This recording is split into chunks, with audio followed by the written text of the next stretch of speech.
Library. Thank you very much, Mr. Speaker.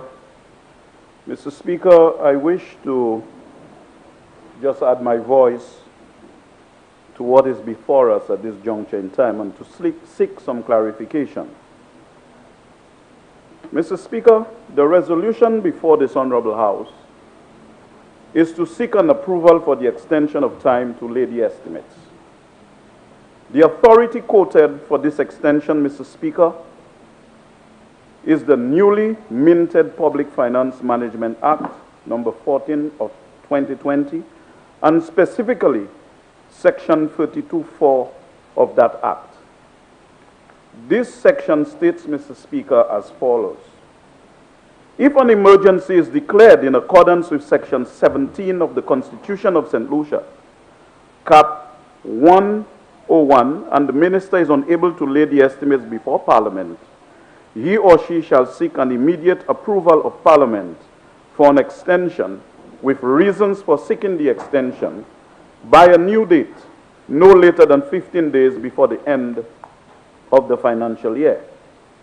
Section 32(5) of the Act further states, where Parliament approves an extension of time under subsection 4, Parliament shall, no later than 30 days after the end of the financial year, approve the estimate and appropriation bill.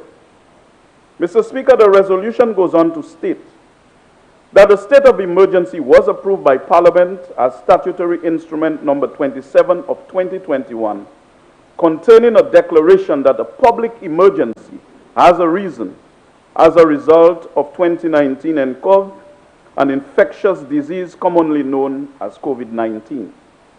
And now I go on to the most curious part of the resolution, Mr. Speaker, which states the reasons advanced by the Minister for Finance for the delay in the laying of the estimates before Parliament. The resolution states, and whereas adherence to the physical distancing and other public health protocols under the COVID-19 Prevention and Control Act, number 9F 2020, have resulted in disruptions in the normal operations in the public and private sectors. The resolution then goes on to state the reason, more specifically, Mr. Speaker, and I quote, the impact of COVID-19 on key government departments and agencies has negatively affected the availability of critical technical human resources required to support and operate the new budget module, unquote. Mr. Speaker, I cannot recall hearing anything about a new budget module. But notwithstanding that, the implementation of a new budget module for the new financial year would have obviously taken into account the impact of COVID-19. Mr. Speaker, COVID-19 did not happen yesterday.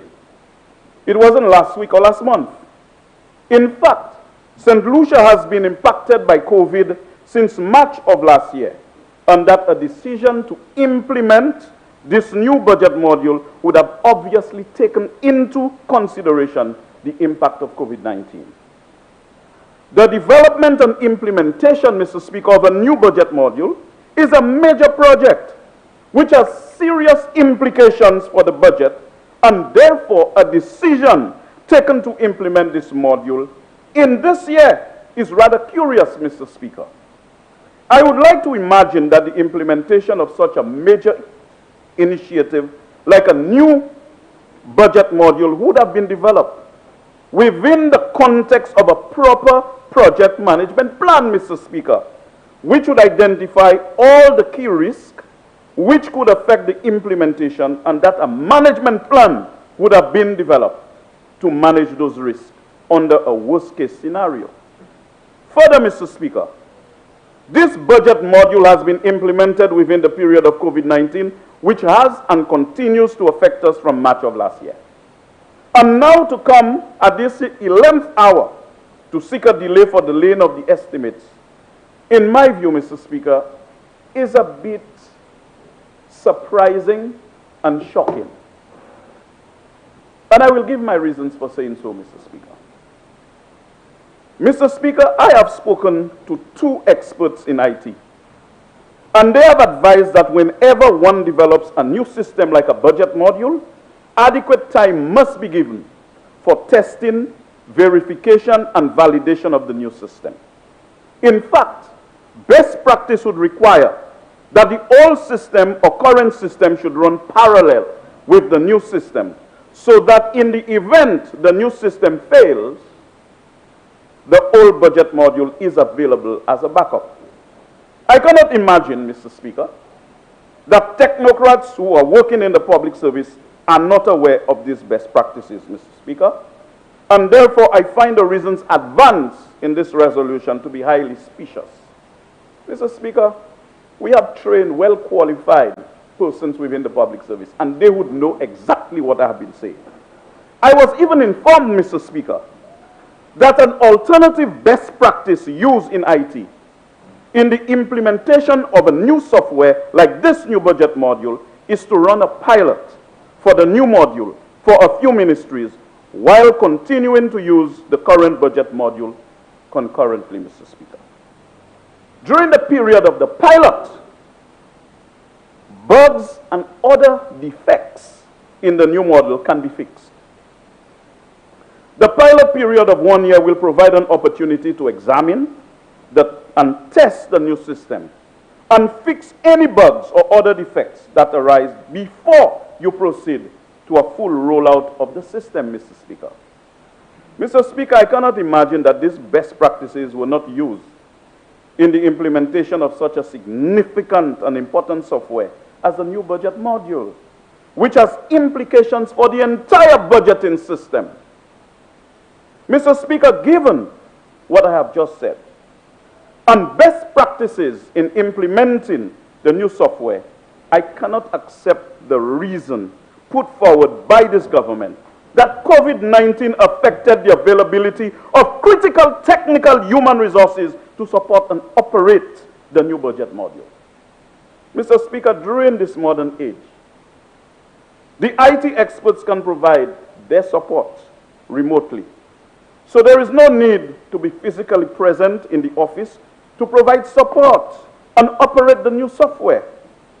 So, Mr. Speaker, the reason advanced, namely that COVID-19 affected the availability of critical technical human resources, is bogus, Mr. Speaker. In fact, one of the areas least affected by COVID-19, Mr. Speaker, is the IT sector. The reason for this, Mr. Speaker, is that IT work does not require physical interaction and can be undertaken remotely, like I indicated. The critical technical human resources to operate and support the new budget module would be IT experts, as the budget module is a software program, Mr. Speaker. The IT experts can support the budget office and officer in the implementation remotely. Mr. Speaker, through Zoom and Microsoft Teams, and they can make the changes in the software virtually to accommodate the needs of the budget officer. So you can understand, Mr. Speaker, why I am baffled by the reason put forward by the Minister for Finance. Mr. Speaker, the Minister for Finance needs to wheel and come again and give us the fundamental reason why he is requesting a delay in laying the estimates. Mr. Speaker, based on the government's past record, we cannot trust this government, and the erosion of trust gets worse day by day, Mr. Speaker. The trust deficit of this government, Mr. Speaker, is larger than all of the other deficits of the government combined. Mr. Speaker, and that is no mean feat, because the other deficits are all at record levels. These are the growth deficit. We have one of the largest, if not the largest, negative growth rate in the OECS. A priorities deficit, in that this government has focused on the wrong priorities, spending money on roads and other projects at the expense of providing income support to the people. And the fiscal deficit, which may be the highest on record in St. Lucia's history, Mr. Speaker. We are now forced to speculate about the real reason why the government is requesting a delay in laying the estimates. It is clear now that much of the action undertaken by the government is a vitae rushing because they are in an election period, they are panicking, they have not managed the economy properly, things are not in place, Mr. Speaker, and so everything is vitae, and we'll come to that. We'll come to that as we navigate today, Mr. Speaker. Mr. Speaker, I think there is a more fundamental reason as to why the government needs additional time to lay the estimates. And Mr. Speaker, I would like to end by asking the Prime Minister, the member for Miku South, to probably explain a bit why he chose that route. And I'm not any lawyer, Mr. Speaker. There is a rich debate going on in the society whether there was a need for that, and I guess in our discourse in this House, we can speak to it, as many are of the view that the St. Lucia Constitution takes precedence over any act or regulation in the country. And so, some embrace the view that Section 79 on page 67 has adequately taken care of that concern of the Prime Minister. And it states, 79(1), the minister for the time being responsible for finance shall cause to be prepared and laid before the House before or not later than 30 days after the commencement of each financial year estimates of the revenues and expenditure of St. Lucia for that financial year. So the thinking is, Mr. Speaker, that given the time that the new financial year commences, that there is sufficient time between the 1st of March and the end of March, and the ending of, yes, to actually engage in that particular exercise. So in summing up, Mr. Speaker, I would like some degree of clarity as far as this is concerned. But certainly, Mr. Speaker, what has been exposed in this Honorable House is a government that has just been operating like a tea boutique. They do things anyhow. They don't pay attention to best practice.